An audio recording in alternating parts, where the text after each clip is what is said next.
जे विद्यार्थी आहेत जे संशोधन करतात इतिहासावरती, तर आपल्या इथं जगप्रसिद्ध वेरूळ लेणी आहे. या याच्यामध्ये कोणी विद्यार्थी असा आहे का जो याच्यावर लेणीवर वगैरे रिसर्च करतोय?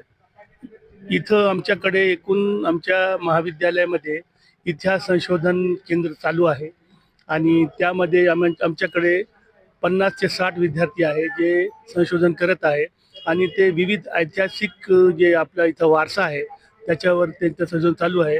आणि आपण जे विचारलं की वेरूळमध्ये 2 विद्यार्थी आमचे असे आहे की ते वेरूळ लेणी कधी सुरू झाली, त्याचं काय उगम झालं, त्याचं काय ऐतिहासिक महत्त्व आहे, त्याच्यावर त्यांचं संशोधन चालू आहे. अच्छा. सुद्धा तुम्ही एवढ्या मोठ्या प्रमाणात इथं हा कार्यक्रम घडवून आणला आहे. तर किती विद्यार्थी इथं आहे असं तुम्हाला वाटतं? सर्वप्रथम 45वा जे अधिवेशन आहे, जे ऐतिहासिक परिषदचे जे सर्व आहे, सचिव असेल, अध्यक्ष असेल, त्यांनी आम्हाला परवानगी दिली.